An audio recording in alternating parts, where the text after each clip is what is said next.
Hi hello അസ്സാം വലൈക്കും നമസ്കാരം. Welcome back to my YouTube channel. എല്ലാവർക്കും സുഖമെന്ന് വിചാരിക്കണം കേട്ടോ. എനിക്കും സുഖം തന്നെയാണ്. ഇന്ന് അടിപൊളിയൊരു വീഡിയോ ആണ്.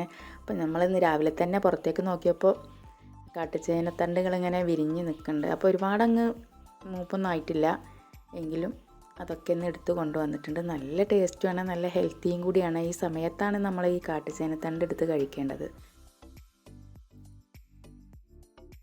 അപ്പോൾ എല്ലാം കൂടി ഒന്ന് കഴുകി വൃത്തിയാക്കി വെള്ളമൊക്കെ ഒന്ന് വാർന്നു പോകാൻ വെച്ചിട്ടുണ്ട്. അതിനുശേഷം നമ്മൾ കുറച്ച് ചവിട്ടികളൊക്കെ കഴുകണ്ടായിരുന്നു. നല്ല മഴയായിരുന്നല്ലോ, നന്നായി ചെളിയൊക്കെ പിടിച്ചിട്ടുണ്ട്. അതൊക്കെ ഒന്ന് കഴുകി വൃത്തിയാക്കി എടുക്കുകയാണ്. കുറച്ച് സമയം അതിന് വേണ്ടി തന്നെ ചിലവഴിച്ചു. കാരണം നമ്മൾ മഴ പെയ്യുമ്പോൾ എന്തായാലും കുട്ടികളൊക്കെ അങ്ങോട്ടും ഇങ്ങോട്ടും ഓടിച്ചാടി ചളിയാക്കും. അപ്പോൾ അതൊന്ന് കഴുകി വൃത്തിയാക്കി. പിന്നെ നല്ല വെയിലുണ്ടെന്ന്, അപ്പോൾ അത് കാരണം എല്ലാ സിറ്റ് ഔട്ടിലത്തെ ഫുൾ ചവിട്ടികളൊന്ന് കഴുകി വൃത്തിയാക്കി എടുക്കുകയാണ്. അങ്ങനെ ചവിട്ടികളൊക്കെ തന്നെ വെള്ളം വാർന്നു പോകാൻ വെച്ചിട്ടുണ്ട്. അതിന് ശേഷം എല്ലാ ഭാഗവും ഒന്ന് തുടച്ചെടുത്തിട്ടുണ്ട്. പെട്ടെന്ന് നമ്മൾ ജോലികളൊക്കെ തീർക്കാം. അതിന് ശേഷം നമ്മൾ കഴുകി വെച്ച ചേനത്തണ്ടൊന്ന് തൊലിയൊക്കെ കളഞ്ഞെടുക്കുകയാണ്.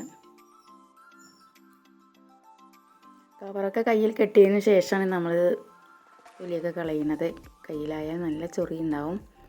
എനിക്ക് കുറച്ചധികം തോന്നും. കയ്യിലൊക്കെ 2-3 ദിവസമൊക്കെ ചിലപ്പോൾ കവറൊന്നും കെട്ടിയില്ലെങ്കിൽ ഇങ്ങനെ കൈയൊക്കെ ഇങ്ങനെ ചൊറിഞ്ഞുകൊണ്ടിരിക്കും കേട്ടോ. അപ്പോൾ അതിന് വേണ്ടി ഞാൻ കവറൊക്കെ കെട്ടിയിട്ടാണൊക്കെ ശരിയാക്കി എടുത്തിരിക്കുന്നത്. അതിന് ശേഷം നമ്മൾ മഞ്ഞൾപ്പൊടിയും മുളകും പൊടിയും ഉപ്പും ചേർത്ത് വെള്ളമൊഴിച്ച് 2 വിസിൽ അടിക്കുന്നത് വരെ ഒന്ന് വേവിച്ചെടുക്കുകയാണ്. അതിലേക്കൊരു ചെറുനാരങ്ങ വലിപ്പത്തിലുള്ള പുളിയും കൂടി ഒഴിച്ചു കൊടുക്കുന്നുണ്ട്. അതിന് വെള്ളത്തിലിട്ട് വെച്ചിരിക്കുകയാണ്. അതിനുശേഷം ഒരു ചട്ടി അടുപ്പത്ത് വെച്ചിട്ടുണ്ട്. കുറച്ച് തളിര് മുരിങ്ങയില കിട്ടിയിട്ടുണ്ട്. അതുകൂടെ ഒന്ന് ചട്ടിയിലിട്ട് ഒരു ചെറിയ തീയിലൊന്ന് ഇളക്കി കൊടുത്തതിന് ശേഷം നമ്മൾ മുട്ട ഒഴിച്ച് കൊടുക്കുകയാണ്. മുളക് പൊടിയും ഉപ്പും ചേർത്തിട്ട് നല്ല ടേസ്റ്റായിരിക്കും, നല്ല ഹെൽത്തിയും കൂടിയാണ്. വീഡിയോ ഇഷ്ടപ്പെട്ടാൽ ലൈക്ക് ചെയ്യണം, ഷെയർ ചെയ്യണം, സബ്സ്ക്രൈബ് ചെയ്യണം. എല്ലാവരോടും പിന്നെയും പറയണേ.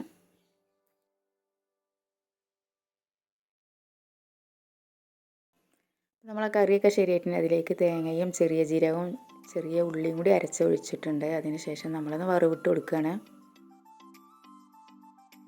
അപ്പോഴേക്കും നമ്മളെ ചവിട്ടികളൊക്കെ നന്നായി ഉണങ്ങി കിട്ടിയിട്ടുണ്ട്. അതും കൂടെ ഇട്ട് കൊടുക്കുകയാണ്.